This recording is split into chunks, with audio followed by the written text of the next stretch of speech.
SeatGeek is the official sponsor of the Snake Sports Talk Show, with hundreds of events listed, live concerts, sporting events, and so much more. Go on to SeatGeek.com, enter promo code Snake Sports Talk Show, and save yourself $20 off your first purchase.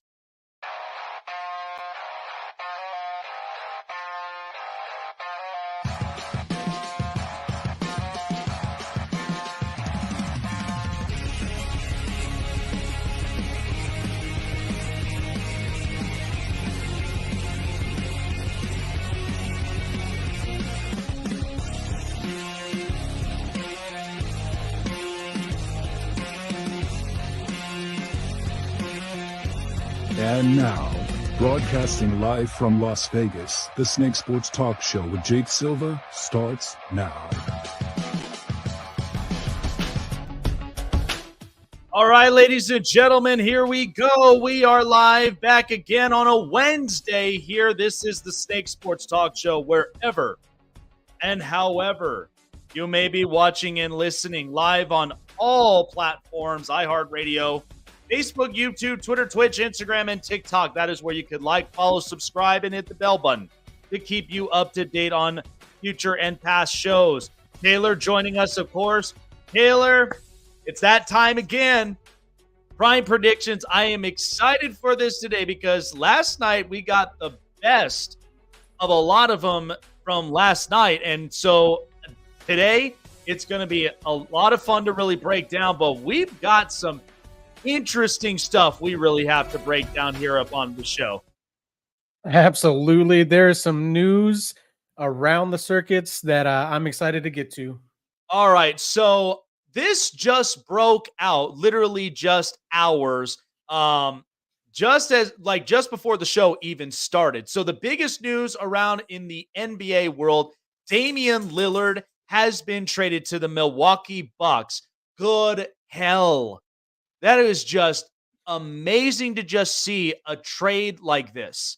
First and foremost, I love Damian Lillard. Very loyal guy. Always knows exactly how to put himself in a position to get the Blazers in a lot of big-time clutch situations. But here's the thing. The Trailblazers have been the most snake-bitten organization for as long as I can remember. I mean, and even way back when. Brandon Roy, you even talk about Clyde Drexler, so many really good players from the Pacific Northwest. And all I can say is, this is good for Dame. This year, Damian Lillard and Bradley Beal, I am putting this on here this year. You are going to see such a transformation with both of these players. I mean, Dame, let's be honest, multiple times he has shown up in the playoffs. What has been the Blazers' biggest downfall? Injuries start to plague up. Inconsistencies now start to happen. And again, it's what let go of guys like CJ McCollum and let guys go, especially of Yusuf Nurkic. Now they're bringing back DeAndre Ayton in the middle of this deal and Drew Holiday. I don't know if Drew Holiday may end up staying there in at least in Portland, but again, if there are trade pieces that are comfortable with him, this will be interesting. But at the same time, this is why, and this is interesting, Milwaukee, the whole state of Wisconsin, they went through a whole trading phase. They went from Aaron Rodgers being gone and out to the Jets to now Giannis has a capable point guard. Now that is your number two. Okay, that is what we've talked about when it came to Giannis and when it came to the Bucks. I don't know if Chris Middleton really was the big number two, but in all aspects of this, I'm getting playoff experience. I'm getting somebody who is capable of the basketball, knows exactly how to run it down the floor, execute on perimeter passes, and at the same time, it gives you consistency and flow. This is going to be fun to watch all the way around. Brooke Lopez, still a really good center. Bobby Portis. This roster now has literally bolstered up. Now, the biggest thing is the bench might have a little bit of a hit because, as we've said, Grayson Allen's leaving that roster, and then They traded away a couple pieces, even Drew Holiday, but it was able to solidify for that trade for Damian Lillard. But I am really excited for what this trade is going to pan out for from Milwaukee. Look at all the teams in the East right now. They probably got shook up big time. Imagine how Miami is feeling this morning, like at least for tonight. They're feeling completely out of their own skin after seeing this trade. Now that means Miami's on, they're on the radar. So is Philly. But Philly, this is why you got to end up making big time trades like this. James Harden, he's not going to give you 110% on most nights. We clearly know that about the Sixers. And Joel Embiid can't really do a whole lot of things all by himself. We know he's all Philly, but it's not the same. And other teams, of course, in the East, it's clearly going to be ran by Milwaukee, and there's just no stopping this train. Damian Lillard, Giannis. Then there's Bobby Portis, and there's Brook Lopez, and a pretty decent bench with a new head coach. Okay, they got rid of Mike Budenholzer for a few reasons. Even though he won a title, but this was all based upon Giannis and his greatness at defense and what his future is going to shape like. Now you have a capable number 2 that just wows you all the way around. And I think honestly, the Bucks, they love to have a player like this. I guarantee you they looked at that Bradley Beal trade in Phoenix and thought, we could literally spice things up and make a trade like this. And they got it done. So this is good for Damian Lillard. This is what I'll also say is my second part on this conversation. Okay.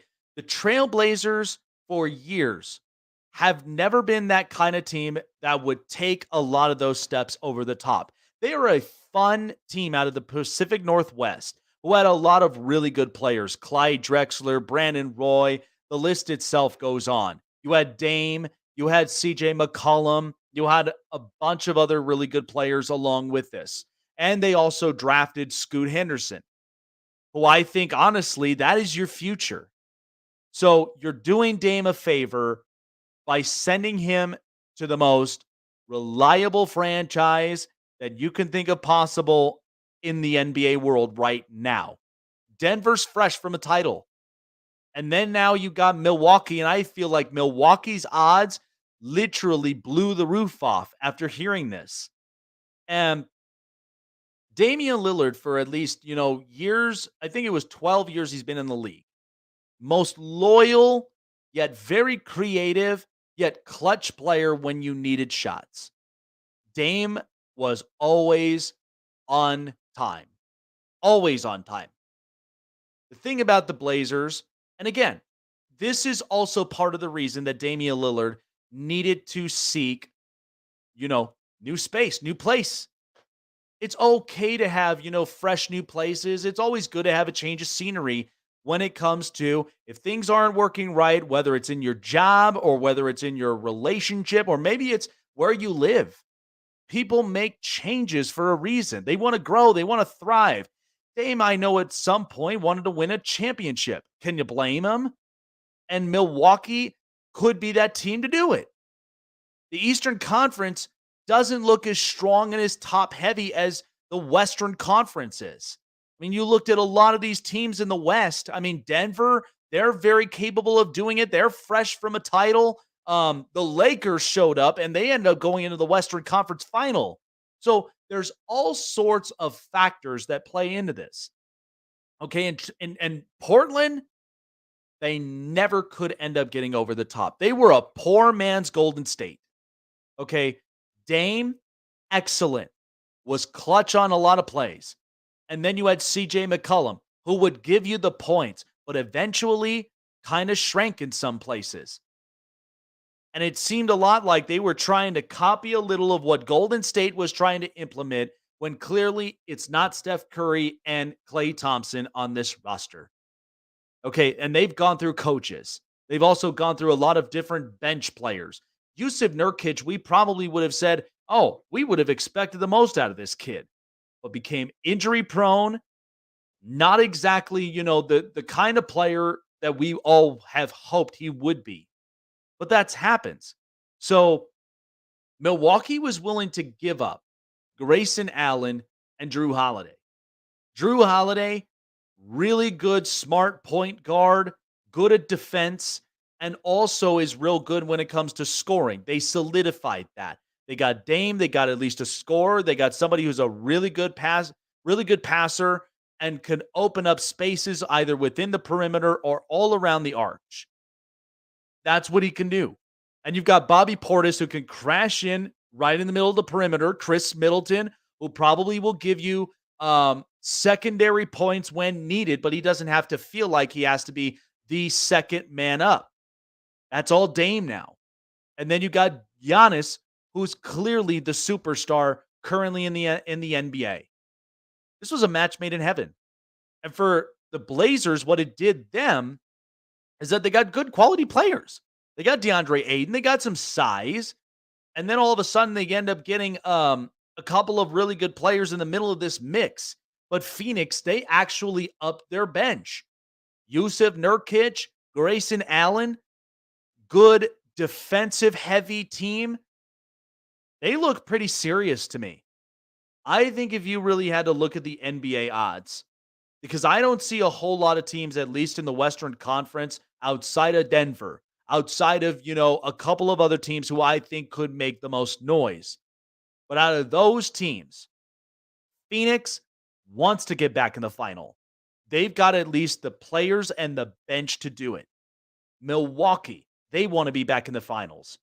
And they've got arguably one of the best superstars currently in the NBA, who's been a superstar for years. 7-time All-Star, Rookie of the Year in 2013, is also part of NBA's 75th anniversary team. Dame is everything you'd want. And we love Dame's character. We love his loyalty. We love exactly sometimes too. He's got music that he produces. He's very multi-dimensional. Dame deserves to have that opportunity to go and strive for a championship. I mean, this is the moment that we all wanted to see with Damian Lillard. This is all what we wanted to see, at least for all of our NBA stars. I mean, eventually, look at some of these youngsters. Eventually, Joel Embiid might get to that point. But again, it's all up to Daryl Morey and the Sixers to really make that happen. Then you've also got Dallas, who they've got a very well-known owner, and they got Luka Doncic. He may end up, at some point winning it too, but it's going to take having a mesh in that organization and on that roster in order for that to make it happen. But this trade, to me, I mean, it was, as I said, I saw this trade literally hours before this show ended up coming out, and I didn't even know what to say. I was in shock and awe. I mean, this is pure insanity. But again, I think, but championship teams that know this, imagine what our reactions are going to be like by the time the Dodgers acquire Shohei Ohtani in the offseason. Imagine what that may end up being. But it's a lot of our superstars. It's the superstars that we know that they are just way too good to be in a mediocre snake bin franchise that just won't get over the top to make it into the finals. That's just the truth about Portland. That's who they are. And Portland did the right thing for Dame, and Dame will never, ever forget it. Dame, in his post, of course, there were 3 different lyrics that he ended up pointing up. But he cares about Portland. He cares about the Trailblazers fans. And he cares a lot about, just winning and having the strong loyalty. Finally, Dame can breathe. Finally, Dame can have the team he's always wanted. Finally. Bradley Beal has this now. We felt the same way about him going to Phoenix out of Washington. We can finally feel this way about Damian Lillard out of Portland and going to Milwaukee. I am very excited about the new NBA season, but I am so happy for Bradley Beal and for Damian Lillard, now a part of 2 new teams and 2 teams that might actually be favored for the NBA Finals. I mean, Taylor, I don't even know how to really I don't really know how to exactly to break this down, but I've watched Damian Lillard for years. Clutch plays, loyalty, he cares a lot about just the city of Portland and its fan base. And to finally see him having the team he wants and to go and strive for a championship, this is the same way we felt about Bradley Beal going to Phoenix. So it's like you watch these players, and I mean, imagine this, because again, in the NFL, there are stars that we know that they deserve to be in the big stage. Eventually, for some of these young kids, they'll get there. But it's like you kind of look at it from this kind of perspective, and I'm happy for Damian. I think that Milwaukee seemed like the right choice because he's not in the West. The West right now is just that damn competitive. And for the Eastern Conference, you only got like maybe one or two teams to compete. But this now upped your chances to finally get to the big stage in the NBA. Absolutely. I think Dame wanted to go to Miami. They didn't ship him there, but they shipped him to a team where it was already a contender, and now it's a mega contender because Dame is clutch. And now in that team, it doesn't just have to be him, right? It doesn't have to be him getting them places. Giannis is a gigantic asset on that team, obviously, as we all know. But now Giannis doesn't have to put as much onus on himself to actually get them to the playoffs as well. These two, if they click and they mesh, which I'm pretty sure they will, two superstars, it's a great roster. They have to be one of the favorites after this trade because Damian Lillard, the three ball that he has, and just his clutch shots is just something that the Bucks could obviously use. And I know that Giannis is super stoked about it. Oh yeah, and the other thing is that I looked at it. What was Milwaukee, beforehand? They were a very good defensive team. They knew exactly how to defend the perimeter. They defended the rim any way that they could. But here's the other good thing. They don't have just one superstar or two. They now have about 3, 4 of these guys. Brooke Lopez can be your secondary shooter when it comes to I need second chance buckets. I need rebounds. I need blocks. And then Chris Middleton, for as much as we like him, he's not a two. My thing is that Chris Middleton in any play, you put him in Denver, he'll be a 3. That's literally how I look at Chris Middleton. Nothing against him, but I do think he possesses secondary points that you would need, but I need somebody that's going to be consistent in a 2 when Giannis is out there being a superstar. And I felt like, too, that they got rid of the coaching and Mike Budenholzer because of questionable, game management, which is it's understood. And again, and he has an NBA title. So it's like we can't really argue this enough of the fact of, okay, he's got a title. This is what kind of gets him over the top, but his play managing and his calling is just very questionable, and it might destroy Giannis's, his potential career uprise as he's already got one, and he may strive for multiple titles. And then now you got Dame. I mean, again, Wisconsin, they are out of their minds. They went through Aaron Rodgers moving from Green Bay to the Jets. And now you've got Dame in Milwaukee. The Brewers are back in the postseason again. So it's got to be a great day to be in Wisconsin up to this point. Oh, absolutely. And I agree with what you said about Middleton is he isn't the number 2 and he isn't the number 1, obviously. Giannis is, right?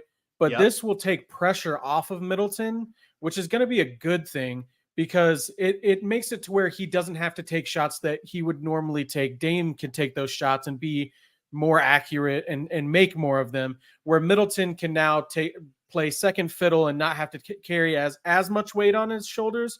And he might actually be even better playing in that role than he was playing the role that he was playing before Dame showed up. I guarantee you, because I think because I'd have to look at that schedule in the NBA, but I'm telling you, you watch if they end up playing Phoenix, okay, Bradley Beal and Damian Lillard, both in brand new teams, under just piss poor, underachieving franchises in Washington and in Portland. That's going to be well worth a watch to say, because if we get a great game out of this, now again, the new NBA rules is that they cannot have more than one superstar out, especially with this load management thing. They're trying to keep it because, again, fans like you and I, we pay hard taxpayers' dollars to go and watch our stars. So at that point, Milwaukee, what they're getting is they're getting an upgrade of a shooter and a pass distributor, but also he can be available in multiple points of the season because, again, it's over 80 games. So it's like you're creating a little that urgency. You're creating a little bit of just that reservation so that way you've got enough bodies out there so that when the playoffs start, this was well worth it for Milwaukee. And again, Portland drafted their future in Scoot Henderson. So it's like, okay, they're not really going to be in a terrible spot, but they are going to be kind of interesting moving forward. But if you can get Scoot Henderson in 2-3 years where he may be a very good, reliable shooter, and he's also somebody that could be playing real good defense, then I would say the future may be bright for Portland in the long run. Absolutely. And, Damian Lillard, this whole trade, I think that it just shows that the Bucks are in a win now mode. And I really appreciate that. Like they said, look, we have Giannis, we have Middleton, but we need something. We need another playmaker, another special offensive asset. And they went out and got him. And it's going to be exciting to watch. And again, I could never have imagined a moment because watching the Bucks, okay, I watched them at a time when they had Ray Allen. Okay, I would have never imagined a Milwaukee market. A lot of these players were not really big on the destination. I mean, hell, the last time they'd ever seen, at least a star player was Monte Ellis, and once Golden State traded him, and then in comes Giannis, young kid out of Athens, Greece. Of course, he was going to be very, very nervous being, moving into the States, but then eventually grew his brand, grew his potential. Now Milwaukee just feels like, hey, I think they've honestly become a player-friendly destination. I've never seen the Bucks literally like this in years, not even since they had the time of Kareem Abdul-Jabbar. Absolutely. And when you have Lillard there now too, it's just going to make more players want to come to them. Like maybe it's not the destination, but now you got Giannis and Lillard. It's hard to say no to being traded there or taking up a contract with them. Oh, 100%. Coming up next, what we'll be breaking down here, we'll be ranking a lot of our coaching hot seats. That's where Taylor and I are going to end up breaking that down together. Also, kind of getting a little bit of a feel because, of course, this is rivalry weekend for the NFL. And we came off a strong week in week 3. And so I'm excited of prime predictions of what's going to be to come, but it's going to be a lot of fun from here. All right, folks. Well, first and foremost, the show is sponsored by SeatGeek. And for those who are looking for best prices and the best spots for your next event, whether it may be your next sporting event, your next concert, your next comical show. I love comedy shows. I've got hooked up on really good seats close by to just laughing my tail off, enjoying a really good night. SeatGeek has you covered with the best seats in town at the best price. When you go on to SeatGeek right now, use promo code SNAKESPORTS and get $20 off your first purchase as a way of saying thank you for using SeatGeek as your number one best provider for the best seats at the affordable price. Don't delay and don't lose your seat. Go to SeatGeek.com. Enter promo code SNAKESPORTS. That is SNAKESPORTS is our promo code on SeatGeek.com.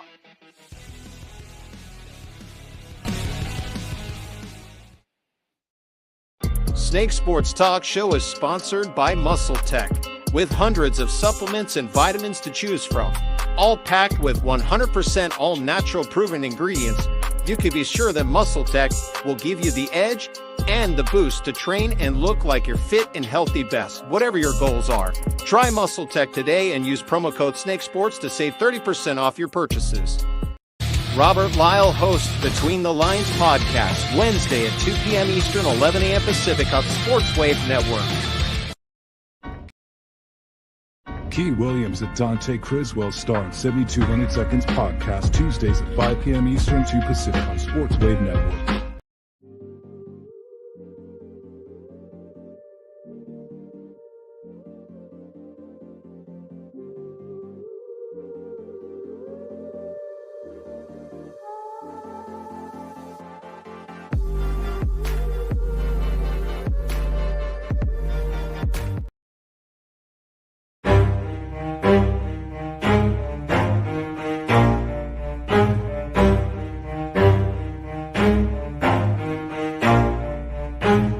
Never stop, I'll get it if I want it. Gotta make to myself a promise. I won't quit, keep going till I got it. I won't give up till I'm on top. Yo, yeah. no, I ain't the type to give up. If I do something, man, I do it till I get what I want. I turn a business out of nothing into something I love. I got a poker face, but honestly, I'm not one to bluff. I flip a switch, never miss, man, I always stay up. Don't let them see you, bitch, always have a plan to stay tough. This life ahead of you ain't easy, it was built to be rough. But that's what makes a personality, is tragedy, bruh. So keep your head on your shoulders. Now we ain't out here moving rocks, we out here moving.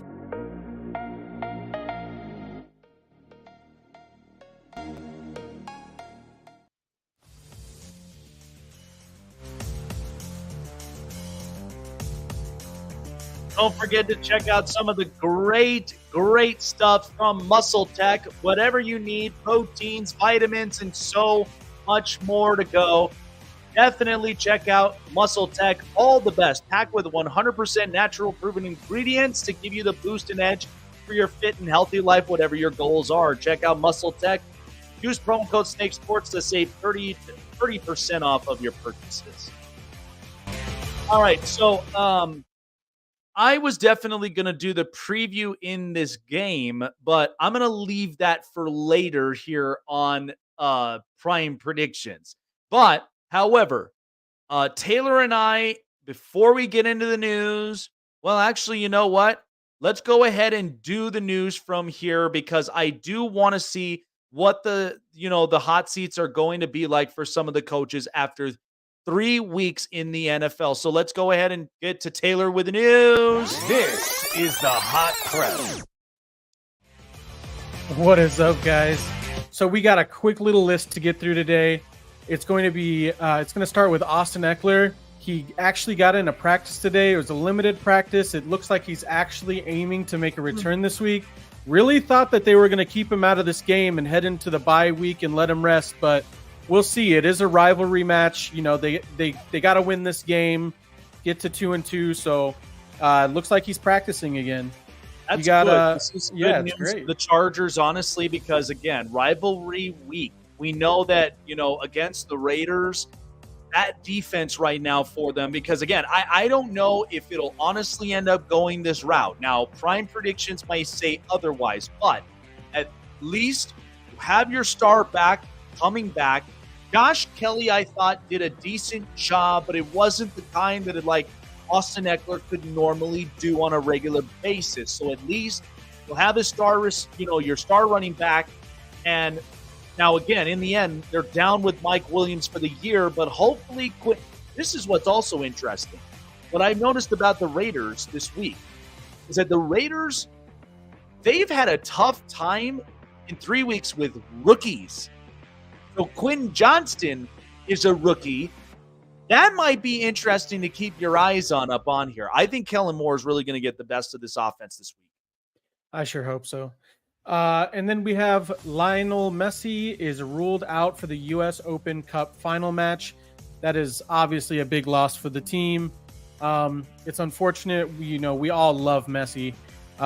So yeah, he's been ruled out. God, Lionel Messi, since he came into Miami, you've seen his house, right? That they built out there in Miami. Good God, they've invested so much into it. That's what you get with an international talent.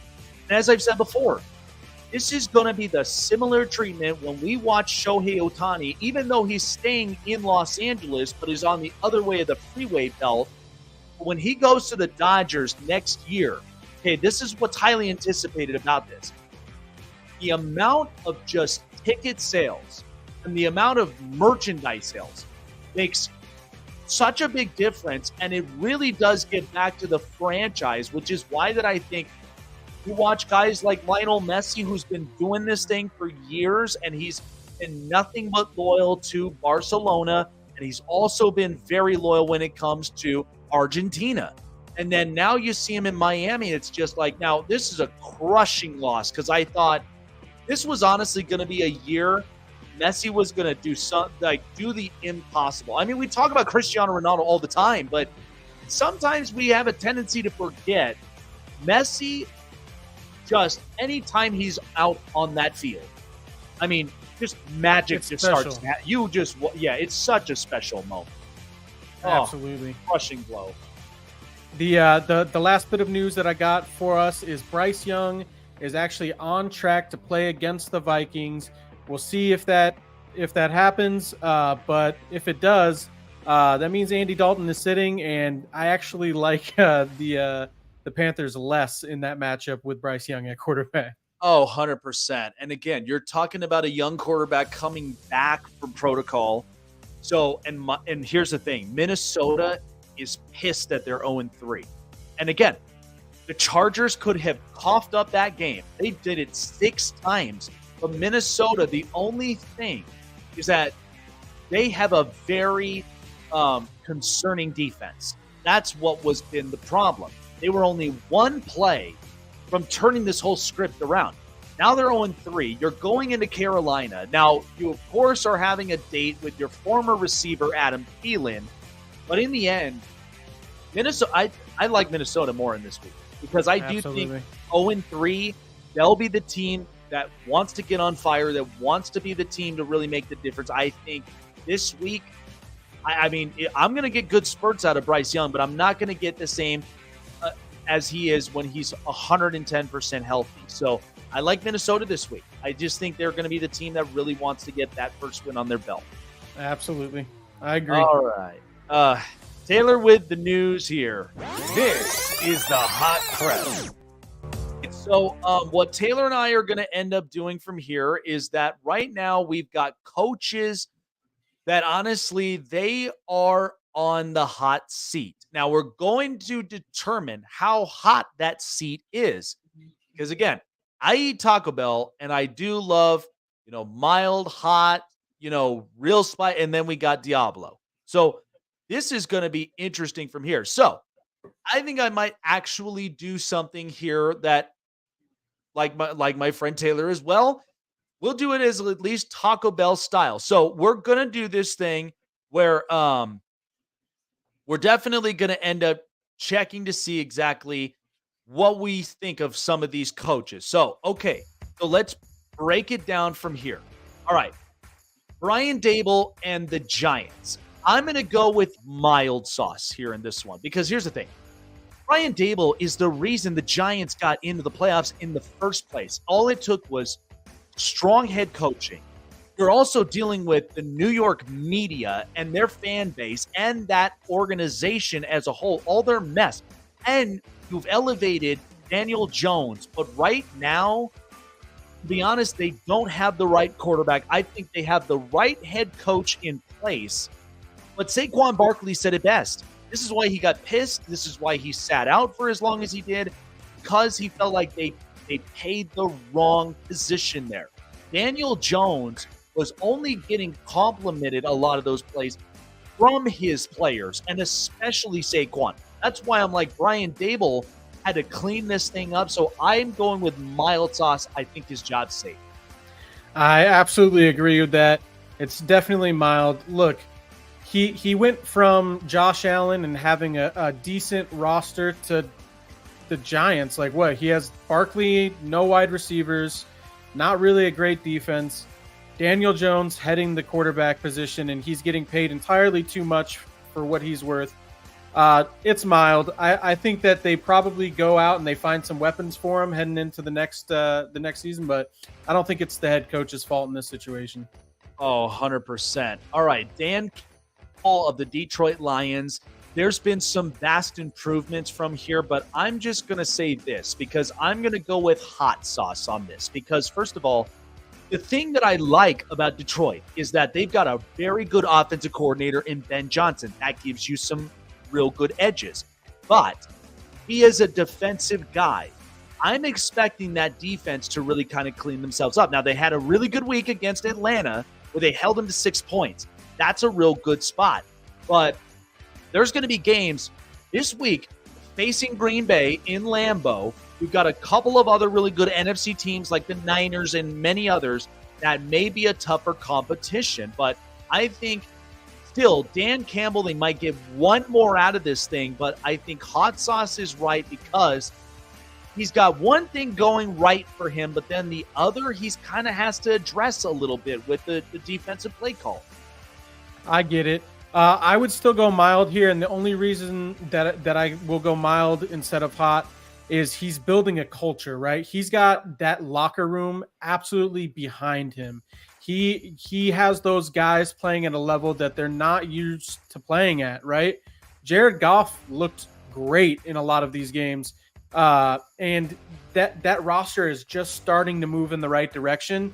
Now, yes, the defense still does not look great, right? But that offense is humming. I know that he's a defensive-minded coach, but I think that the culture that he's bringing to that locker room will really turn into something special throughout this season and the next season. Oh, 100%. And again, that's why I'm like one more year of this thing because I just want to see more of that creativity. And I think they might be trending towards right in that direction. Robert Saleh, the New York Jets. I'm going to go with hot on this one. And the only reason about this is because Robert Saleh has a lot he has on his plate he has to deal with. He's got to deal with the Zach Wilson, stuff. And the defense, by the way, I mean, defensively, they played up, I thought, really good against New England. But then faced off against a couple of teams. They're facing Kansas City this week in New York. The reason that it's hot is because I want to see more of Saleh's imprints on this defense. Because if your sake of the argument is, the quarterback position is not right after Aaron Rodgers got hurt. The thing that you can do is ensure your job safety. That's why I think a little hot, and that sauce might end up being the ticket for him to at least stay there in New York. He gives a culture, but at least the defense is really good and they're intact. They just got to fix this offense. And I would agree that it's hot. Look, the guy, it's really unfortunate what they went through with losing Aaron Rodgers. I would say that it would be fire if Rodgers was here and the record was what it is now, right? But that defense is stellar. Are they going to lock down the Chiefs? I do think so. I think it's going to be low scoring. Well, in terms of KC, they're not putting points. Yeah, they're not putting up 41. Yeah. But that offense, it just has nothing behind it. You have Garrett Wilson. He's good. You got Breece Hall. You got Michael Carter, I guess, if you consider that a player. You got Dalvin Cook. So you should be able to get the run game going a little bit more. And but the only unfortunate thing is Zach Wilson just doesn't belong in the NFL. You can do as much as you want to coach that guy, but he's just not a player for the NFL. He's going to end up in a backup or out of the league here within 2 years. Oh, I completely agree. We'll try to see if we can fit 3 more, maybe 2 more up on this. So Chicago Bears, Matt Eberflus.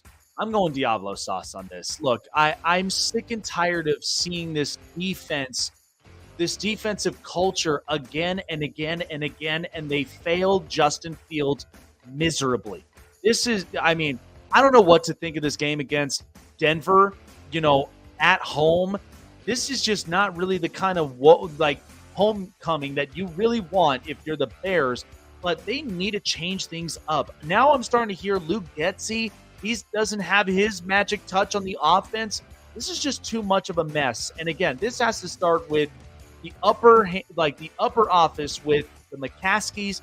they need to sell this franchise because this is just embarrassing. I'm tired of seeing defensive coaches on this team, and it's just there's no positive direction from here. Yeah, I agree with you. Diablo sauce for me as well. Look, Fields didn't get better over the offseason. Like, he just flat out hasn't gotten better. And I don't blame that on Justin Fields. I blame that on coaching. I think that his seat is hot, hot, hot. Also, look, he's a defensive-minded coach, right? We know that. They've let up 25 or more points in 13 straight games. 13 games. Yeah. You're not doing your job right. You're just not doing it right, man. So I think that he's gone by the end of the season for sure. And they spent money on defense in the offseason, which is why then I'm like, what do you think that translates to? So this will bring up at least our last coach up on it, but I think you and I already know the answer to that. Brandon Staley, I'm going Diablo sauce because here's the thing. I've seen enough of this. I've seen enough of just, this so-called clever, smart coach just knows how to work the podium. I don't care. Here's the thing. Offensively, Justin Herbert is probably having an MVP caliber season with no turnovers. They've already scored over 50 points or more, in 3 weeks. Kellen Moore is not the problem. The offense, now they're getting Austin Eckler, but this defense, since Staley's been around, fourth worst scoring defense, and they've also been the third worst when it comes to third or fourth down conversion. They literally did another one against Minnesota, and then in the end, game management, you're going for it on your own 24. Like, did you not 24-yard line? This is ridiculous. Like, I've seen enough. I've heard enough. This is just going to get out of hand really quickly, and you got to get rid of this problem before it gets worse in Justin Herbert's career. Absolutely. I agree. It's Diablo. Get the man out of here.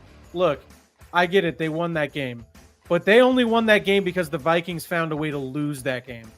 They should not have won that game. That was the dumbest play call I think I've ever seen.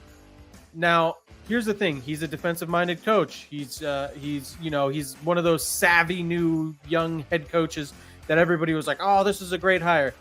He's a defensive-minded coach. They're 32nd in the NFL in passing defense. They're 31st in total defense this season. They're letting up 450 yards a game to offenses. Who have they played that's that amazing? I get that the Dolphins are good, but the Titans aren't great. And the Vikings, look, they're decent, but to be 31st and 32nd in the NFL, it's just get out of here. Yeah, this is just inexcusable from this point forward. But I think we definitely have an idea, at least with a couple coaches, that we kind of feel, are their jobs safe? Are their jobs more up in jeopardy and more for, the right reasons? Because sometimes there's jobs where they open up and it doesn't really go, for the right reasons. But again, it happens. This is literally the NFL. We get new coaches, we get new hires all the time.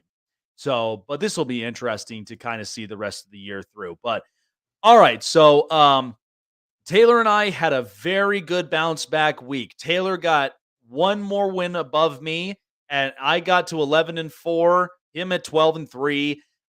One push at least from, our pick with the Rams. So at least it kind of saved us a bit.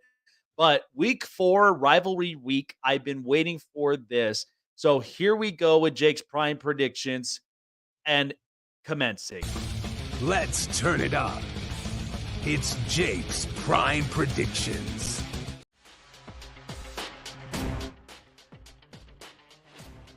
Lions and Packers. I really love this rivalry matchup on a Thursday night. I am going to go with the Packers at home in Lambeau. Here's the only thing about this game. The last time that these two teams met, the Lions embarrassed the Packers and eliminated them from the playoffs. You really think Green Bay has moved on from that? I don't think so. They are going to be coming out strong, at home in Lambeau, and they are going to reassure that they are not going to be the team to be pushed around. Now, again, I love what Dan Campbell has done now in the last 3 weeks, but I've been kind of more impressed with just the game control by Jordan Love. I think more of that has come from Matt LaFleur. I think the Packers, a lot of these areas, and especially in rivalry matchups, they favor so well against their division rivals. So I'm going to take the Packers at plus 1.5, and I'm going to go with a close game. I think this is going to be fun. It's going to be cold weather, but it's nothing to phase both these teams. I'll go with 24-23. Packers win it at home. Whew, that is a close game that you got. Look, I like the Lions in this one. I can't lie.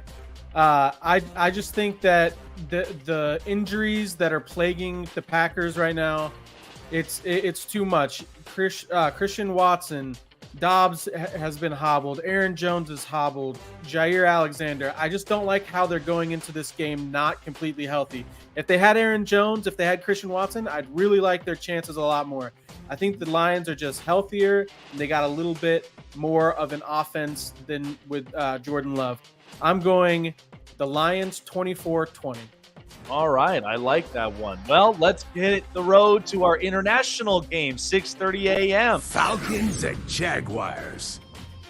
So everybody that knows how this works, anytime that we're in London, the Jags are going to be a part of it. London loves those Jaguars. I'm going to take a -3. Here's the thing I do like about what Jacksonville has done.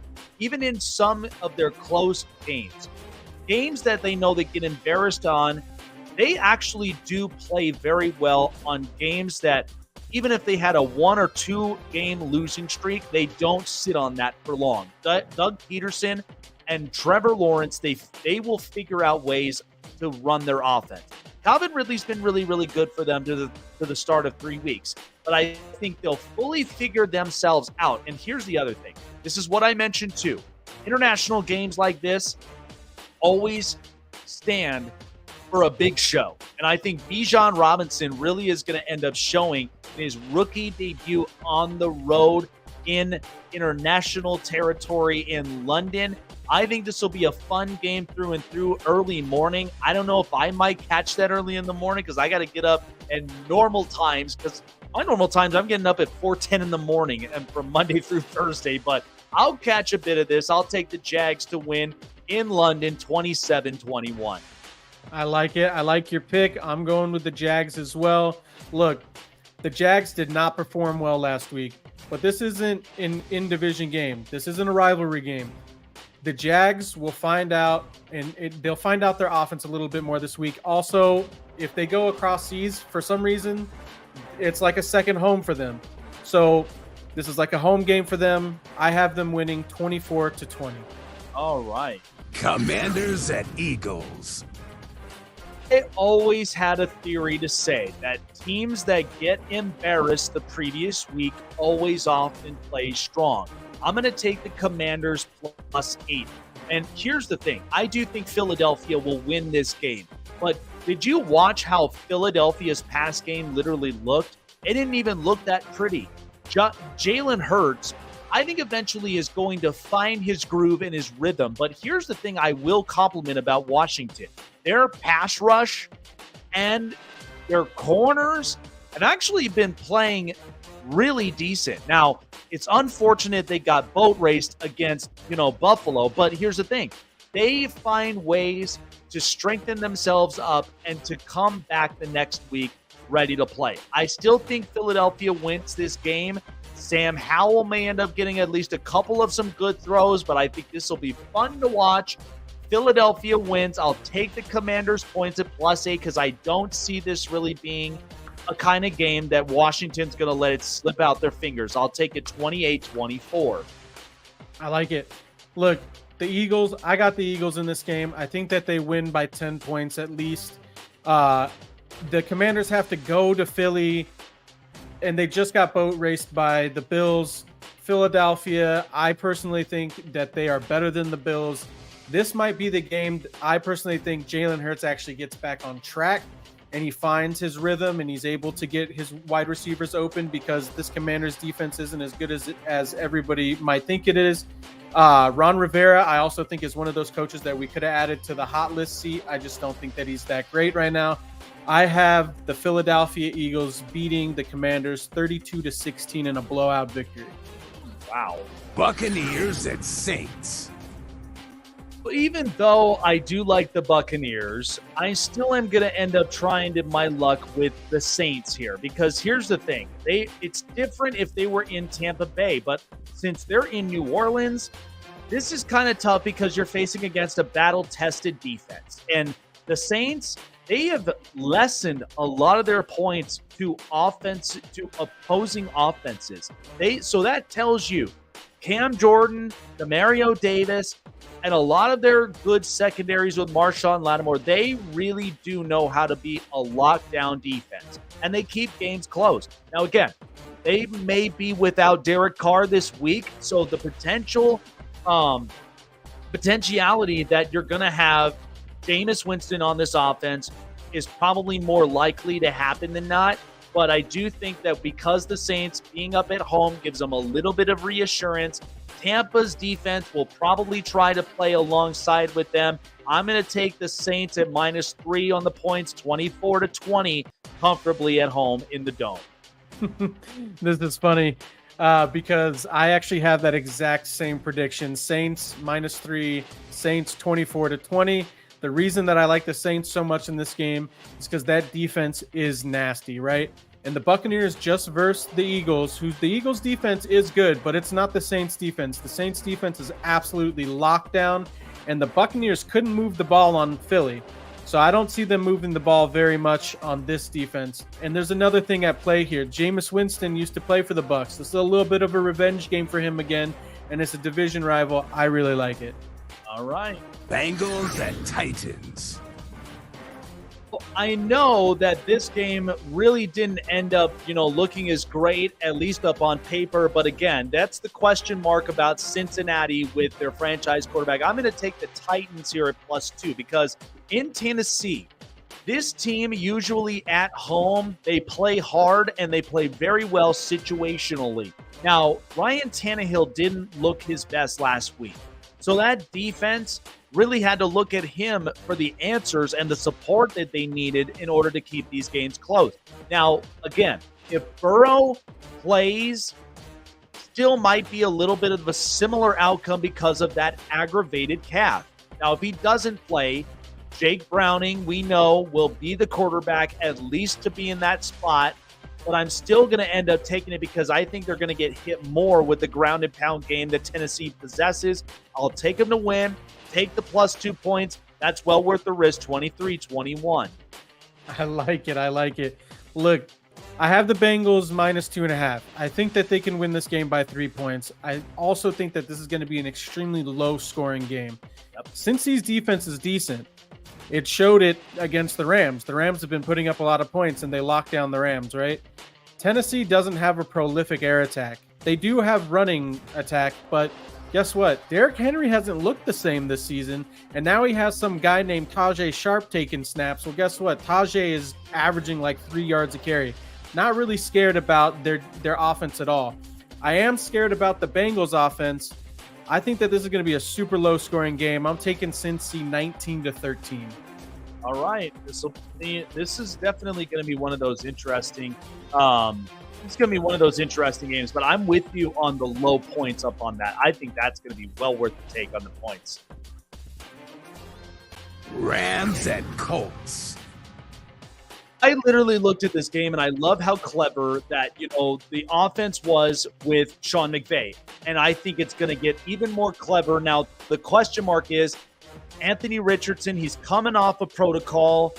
Will he be the same? I don't know. And I think, honestly, with what I've seen from this Rams offense and against that Colts defense, it kind of proves to me it'll be a battle-tested game on both sides. But I think for the Rams, Puka Nacua is the real thing. They're getting closer to getting Cooper Kupp back as well. So once he ends up coming back up onto this field, this Rams offense might look a little different. I'll take him here on the points on the road. Just Sean McVay just knows how to find his ways to win, and especially it's an offensive battle from both sides. I'll take him to win 24-23 in Indianapolis. I like your take. I got the Rams as well. I think that their offense is just a little bit better than the Colts. And, Anthony Richardson, like you said, coming off the protocol. I got LA winning 21-19. Vikings and Panthers. This was going to be an interesting game through and through, and I will take the Minnesota Vikings -4. Here's what is different. Now, Bryce Young, they've said he may end up coming back off protocol and may end up starting this week. But sometimes quarterbacks that come off of protocols don't usually play as well when they're coming off it. It usually has to take another week or two. But I think Minnesota, they're the ones with their backs against the wall. It's hard to really kind of tell because they've got a lot of really good potential on offense. I think the defense, they're getting a slight break with Carolina because it's a young quarterback. But at the same time, they just got to learn to play really good situationally. I'll take Minnesota to win here on the road. And again, we know Adam Thielen. He's used to this team, knows exactly where their strengths are. It might be a difference maker where Carolina might score some points, but I think it'll be an edge 27-21. I have the Vikings also -3.5, -4. Look, the Minnesota Vikings need to win this game, right? They're heading up against a team that has a starting quarterback that has not looked good. If Bryce Young plays in this game, coming off a protocol when he's already not looked good, I don't expect him to look good in this game. If Andy Dalton plays, this could be a lot different. I personally have Minnesota winning 26-17. Ravens at Browns. Here's what's interesting that I've really liked about the Cleveland Browns. I'll take a -3 in a division rival matchup. Now, they faced against their division rivals multiple times. They faced against Cincinnati. They put on a really good showing. They've also, they played very, very well against, tough offenses that thought they were going to give them fits, but instead the defense and Myles Garrett was just unstoppable. Now they're facing against Baltimore. What's Baltimore's problem? They can't move the football. They can't run it. So instead, it's going to be a pass game. What does that mean? That means that offensive line is going to be tested by that pass rush. And again, a division rival matchup, one that I think sometimes in the AFC North, it's a little unpredictable, but I think for the first time, at least betting this, I'm very sure with the Browns, I'll take them to win at home. It'd be different if they were in Baltimore, probably a little bit more of a closer setting, but I'll take them to win 28-23. I like your choice. I'm going with the Browns as well. Give me that -2.5. I like it. Look, Cleveland's defense has looked great. The Colts defense just locked down the Ravens. I don't see any reason why the Browns defense wouldn't absolutely lock down the Ravens offense. Go ahead. Give me Cleveland 21-17. All right. Dolphins at Bills. The game of the week for me, because I think you're going to see two really good offenses stand off. But honestly, I'm more looking into that situational defense. I'm going to take the Dolphins on the road at +2.5. Now, I think it'll be interesting because they are going upstate. Now, the only thing is that Buffalo, they looked really good in the last 2 weeks. And Josh Allen cleaned his act up together. They played very well against the Commanders, and then the Dolphins annihilated the Broncos. So I'm looking at two offenses that are going to clash. It is a little tough. I do think it'll be interesting to watch through and through, but I think Miami does take this one. I'll take them 27-24. I like it. I'm on the Dolphins as well. Look, that offense, it just looks good. Normally, I would think that this would be a higher scoring game, but because it's a rivalry in division game, I think that it's going to be a little bit lower scoring than the 36-32 that most people might expect. I think it's going to be 28-24. Give me Miami. I like that thought right there for sure. Steelers at Texans. I know a lot of people do like the Steelers, but unfortunately for me, I like the Texans. I thought last week with how CJ Stroud played, he played really, really phenomenal. He's got X amount of yards now. I think he's probably like top 4 right now in passing yards for quarterbacks. And CJ Stroud really had to just kind of come into his rhythm. We know in a defensive reliant team in D'Amico Ryans, they've got some really interesting offensive pieces. Tank Dell had a pretty good week. A couple of other really good, players, John Mechie.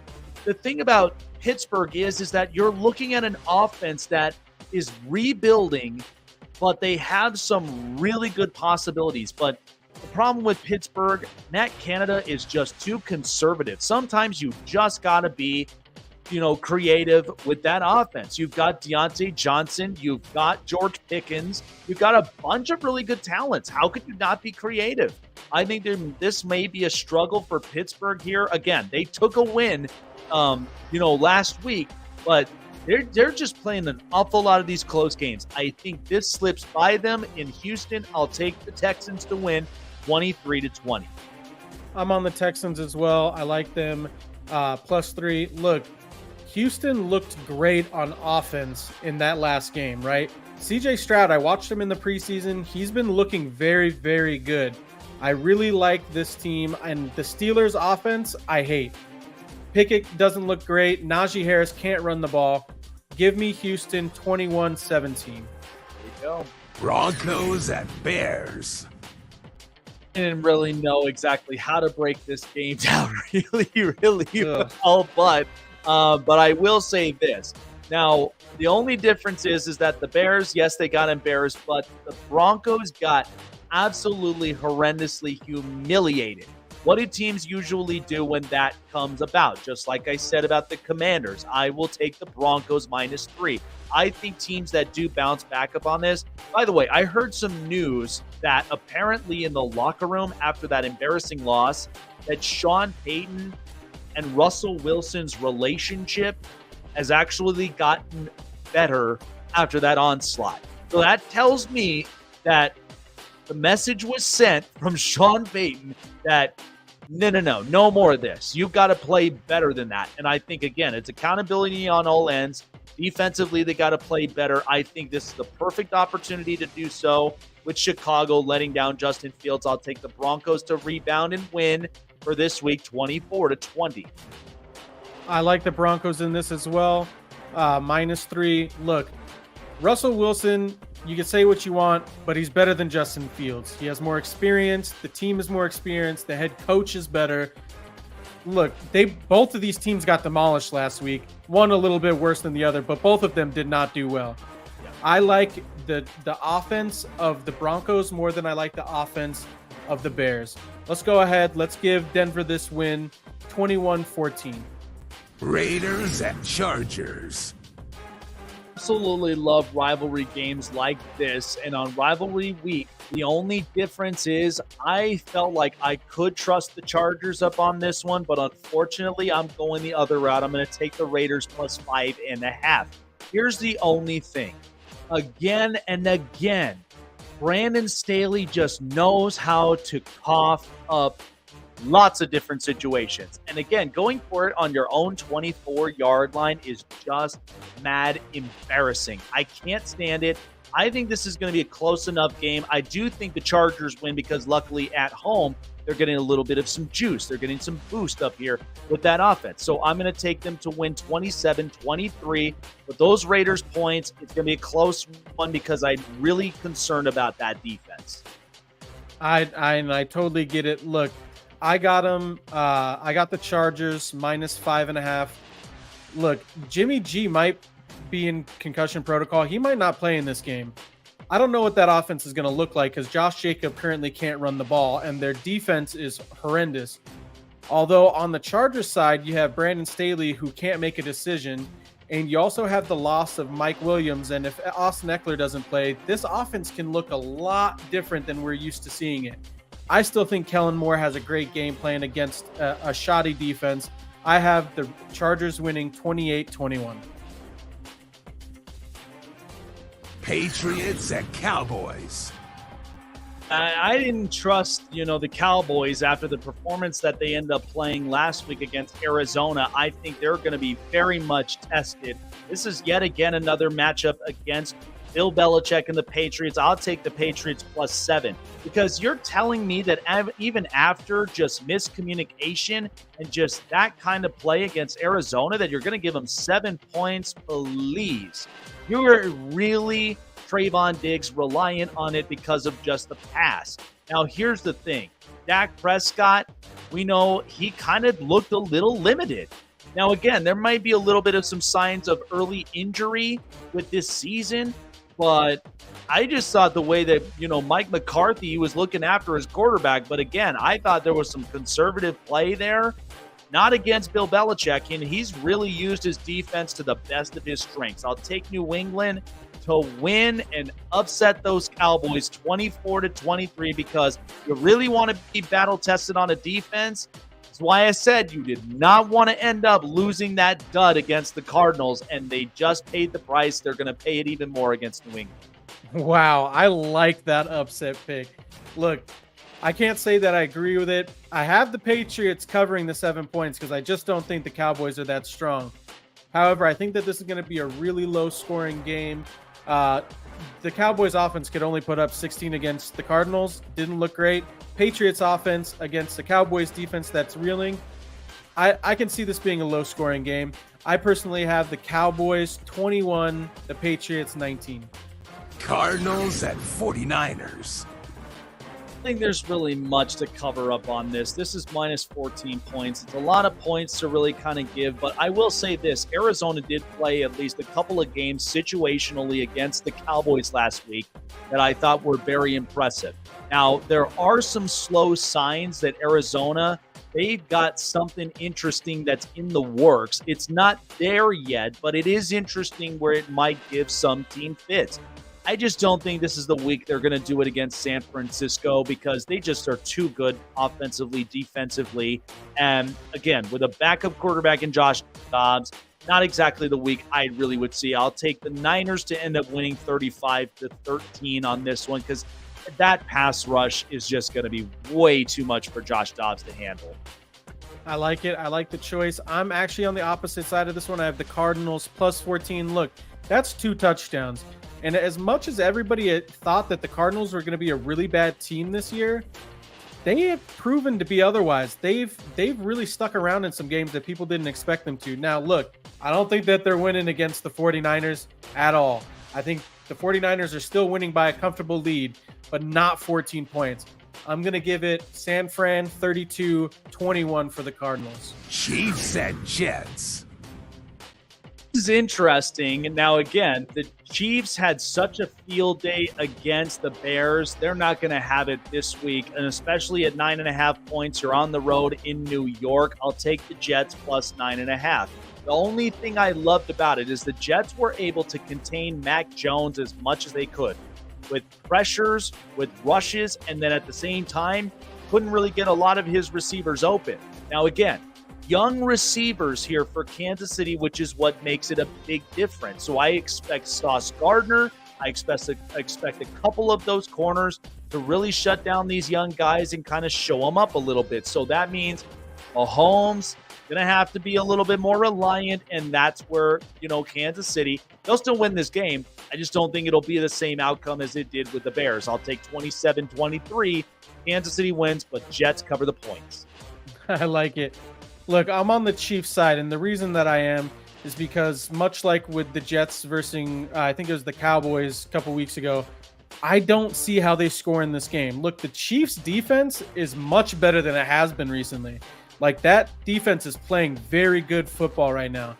I think that this game is just going to come down to KC outscoring the Jets 24-13. The Jets just won't be able to get on the board like they want to. Seahawks at Giants. The Monday night game, I think the Seahawks, honestly, I'm going to take them +1 on this one because here's the thing. The Giants just are so atrocious on offense. And what did, Pete Carroll really, really do well? He actually showed up a little bit of that defense, and at the same time, they utilized a lot of their receivers. Now, Jackson Smith-Njigba, he's healthy, was slow at least in the week he came back, but at the same time, the Seahawks really do have a good offense. I thought Kenneth Walker was really, really good. The the defense will find their route, but I think against the Giants offense that can't move the football, Daniel Jones is just way too pressurized. He can't really do much. He's just feeling and playing too limited. I'll take the Seahawks here on the road against the Giants, 28-27. It is a close game on that 1 point. I really like the Seahawks in this game. Give me the +1.5. I can't believe that they're actually getting points in this game. Kind of seems crazy to me that they're not favored by more. But look, Seahawks, Kenneth Walker, DK Metcalf. You got Tyler Lockett, Jackson Smith. I just don't see the Giants being able to stop this team on defense. I just don't see it. I actually have this to be a blowout win by the Seattle Seahawks, 32-17. Oh, wow. I'm going to take up on that. That's going to be a really, really interesting finish from there. Well, guys, as always, our prime predictions, I've been going strong. Both Taylor and I on winning records. He just so happens to have the 3-game edge on me, but still, it's a heck of a debut, especially in 3 weeks. We've been very impressed with it, and we're going to go even more for week 4, especially with rivalry week. So we appreciate all of you guys here coming up onto the show. Like, follow, subscribe, and hit the bell button for all latest notifications to keep you up to date. With Taylor and I, that's going to do it here for this week of the Snake Sports Talk Show. And like I said, next week, next Tuesday, we got a very special guest, covers up on the Chargers and definitely covers up on a bunch of young quarterbacks all the way.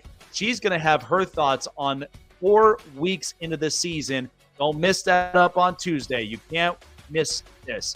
Jake and Taylor here. See you guys soon on the next edition of the Snake Sports Talk Show.